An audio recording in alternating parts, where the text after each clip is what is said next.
This is Movie Recapped here. In this video, I will recap one of the drama films from 2006, titled, Notes on a Scandal. So without further ado, let's get started. Barbara is a daily journal writer who narrates the story. She's a history teacher for a high school. During a teacher-staff meeting, we are introduced to the new art teacher, Sheba Hart. We find out Barbara isn't well liked by her peers. Barbara stares at Sheba at the playground and tries to figure out the enigmatic Sheba. Stephen plays soccer and scores a winning goal. He points to Sheba to dedicate that score to her, and he proceeds to take his shirt off. Sheba smiles while Barbara demands Stephen to put his shirt back on. All the other teachers seem to take a liking to Sheba, while Barbara calls these teachers a pig and desperate for Sheba's attention. Later in the school year, a fight breaks out between Stephen and another student. Sheba tries to break it up but is unsuccessful. In comes Barbara, who simply uses her commanding voice to break it up. Barbara interviews the boys to figure out why they were fighting. It turns out Stephen was fighting the other student because he was saying he put his hot dog in Sheba's peach. Barbara excuses the boys. Sheba thanks Barbara for breaking up the fight and properly introduces herself. As soon as Sheba shakes Barbara's hand, Barbara gives a broad smile. Barbara describes Sheba in a very delicate and delightful way in her journal. Barbara invites Sheba to coffee. Then another teacher, Sue, tags along. During coffee, Barbara was bitter and very matter-of-fact towards Sue. But when Barbara gazes at Sheba, she smiles. After coffee, Sheba invites Barbara to Sunday lunch. In her excitement, Barbara goes shopping for new clothes and even gets a new hairdo. We are introduced to Richard, Sheba's husband. Barbara meets the daughter, Polly, who points out how well-dressed Barbara is. Barbara lies and says she has an appointment later, and that's why she's all dolled up. In comes Ben Hart, the son, who has Down syndrome. During Barbara's internal monologue, we find out that she is not keen on Sheba's family. She criticizes the husband for being so old and calls the son a mean name. After lunch, the family dances while Barbara watches and smokes. Richard forces Barbara to dance. Then Sheba gets a phone call and leaves the room. Later, Sheba shows Barbara her little private getaway in the yard. Barbara gives her advice on how to be a teacher, and Sheba confesses about her entire life story, how hard it is to raise a child with Down syndrome. At home, Barbara documents her day. She even says it's a gold star day since she's always known she and Sheba would be great friends. During a meeting, Sheba plays with her hair and it falls on Barbara, who grabs it.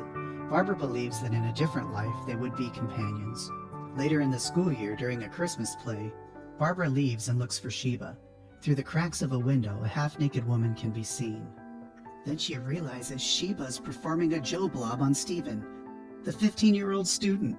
Stephen leaves, then Sheba buttons up while Barbara watches in shock. The next day, Sheba gets a call from Barbara, who says they need to talk about Stephen. Sheba plays dumb and Barbara says to stop because she committed a crime. Sheba agrees to meet up to explain. Barbara tells Sheba that she must know everything. So Sheba tells her everything. It started off when Stephen came to Sheba after class to show his artwork. Most of it were drawings of Sheba. Sheba agreed to help him with art after school. At first, Sheba said it was innocent, then it became more. Stephen asks her if she sucks at cooking.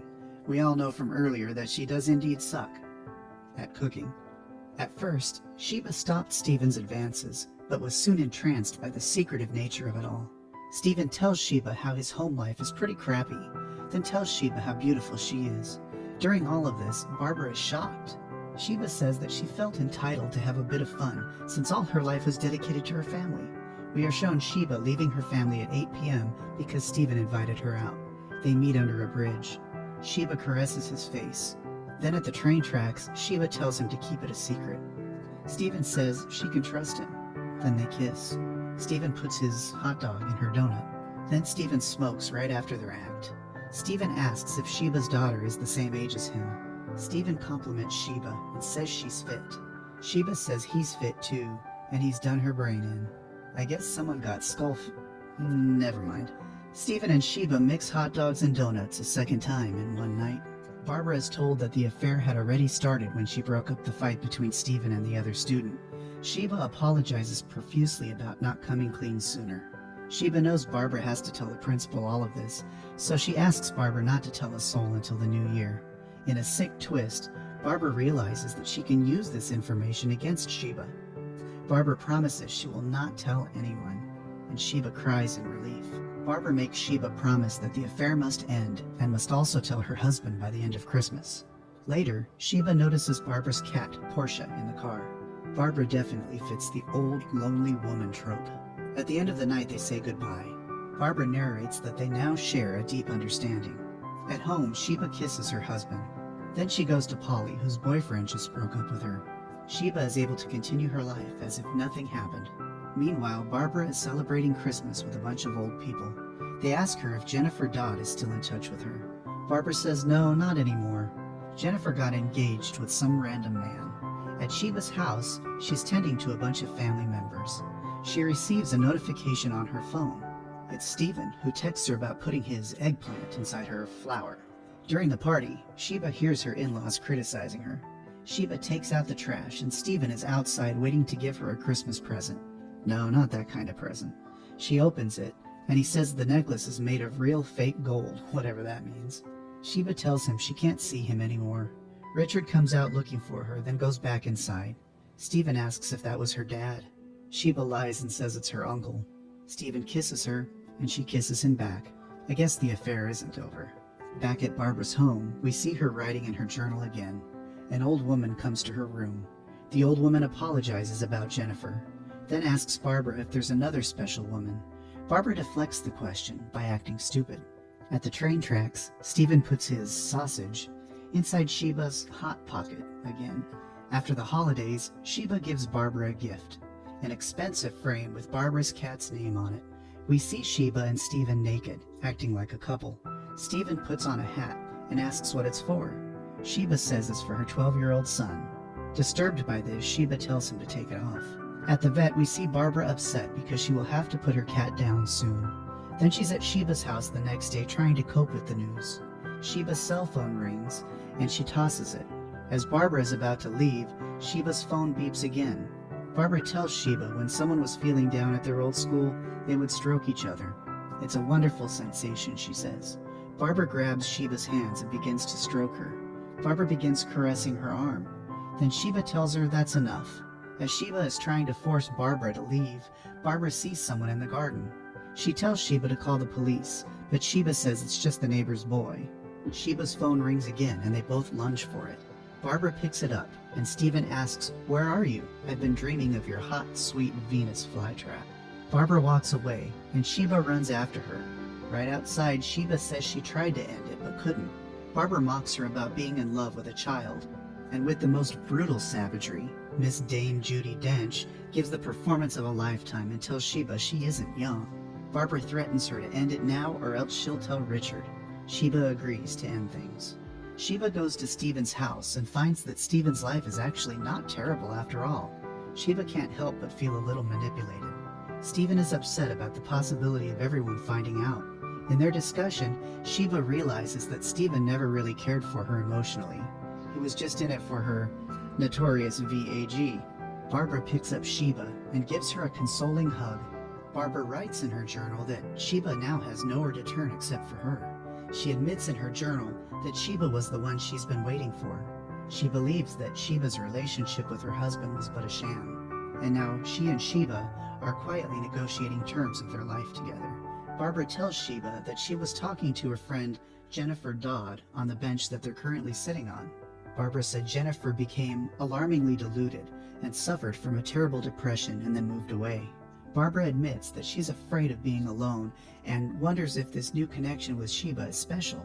Sheba hesitantly reassures her that they do have a connection. Barbara is having a difficult time saying goodbye to her cat, so she goes to Sheba's house. In the car, we hear Richard and Polly complain that it's the batshit crazy old woman again. Sheba gets out of the car, hugs Barbara, and consoles her. Barbara asks Sheba to come to the vet with her, but Sheba has her son's play in just a few minutes. In crazy old Karen fashion, Barbara grabs Sheba's clothes and threatens Sheba. Sheba says she has to go to the play. Barbara is displeased. Richard comes out of the car and asks what's going on. Barbara admits that she can explain what's going on, and Sheba interrupts that it's just about the cat. Everyone in the car is irritable at this point, and Barbara is getting increasingly threatening.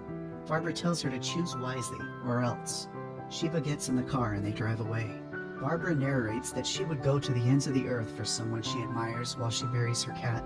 Barbara's door rings.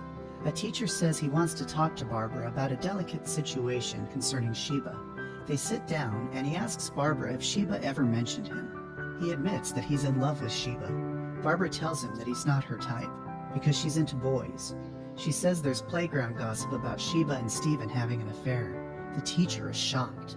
While Barbara is bathing, she narrates how it feels to be alone, how she schedules her life around a visit to the laundromat, and how it feels to be chronically untouched, that an accidental brush of a bus conductor's hand sends chills down her groin. Sheba leaves Barbara a voice message of apology and invites her to dinner. After dinner, Barbara is listening to Richard. Barbara looks out the window and sees Stephen's mom. She knocks ferociously. Stephen's mom asks to see Sheba, and she decides to barge in and slap Sheba in the face multiple times. Stephen's dad and Richard try to restrain her, but she gets a couple more shots on Sheba before they separate the two. Polly and Ben overhear the commotion. Then Stephen's parents finally leave. Barbara ushers the kids back upstairs. Richard yells at Sheba for having an affair with a student, and Sheba says she was Richard's student. Richard says it's incomparable since Sheba was 20. Sheba says Stephen would be of legal age in just a few months, so he's not innocent in all of this. Richard says it would have been better if the affair was with an adult. The next day, we see authorities bringing out Sheba and people gossiping about what happened. Barbara is then questioned by the principal because they think Barbara has known for months and didn't report the crime. They ask her to retire early. The principal says he talked to Jennifer Dodd, and the real story behind her is she threatened Barbara with a restraining order. So now we know that Barbara went psycho on Jennifer as well. Barbara is forced to resign at this point. Stephen approaches Barbara in a very threatening way, but she is able to get away. Barbara is worried that Sheba might find out that it was her who spilled the beans. The next day, Barbara is surrounded by the news media as she enters Sheba's house. Richard asks if Barbara knew about the affair, and Barbara denies. She goes to Sheba's little retreat in the backyard, where we hear Polly complaining to Sheba that Sheba's boyfriend is younger than hers. Polly runs away crying and calls Barbara a freak. Sheba asks Barbara if she can come stay with her since Richard wants some time alone. Barbara says of course, as long as she wants. Before Sheba leaves, Richard tells her that she should have come to him if she was so unhappy. A month passes, and Barbara says that this has been the most delicious time of her life. Yes, she used the word delicious. Every day has been a gold star day for her. Barbara hopes that one day Sheba will realize she isn't the motherly type, and Barbara will be there to pick her up. Sheba starts noticing all these gold stars and sees a crumpled piece of paper in the trash. She reads the journal entry, then starts to rummage for more. She throws all the dresser drawers, looks through the hamper, and finds a journal and reads through it. She sees pictures of Jennifer Dodd. Barbara returns and sees her apartment torn apart. Sheba read all the journal entries. She knows everything at this point. Sheba slaps the old woman a couple times for exposing her.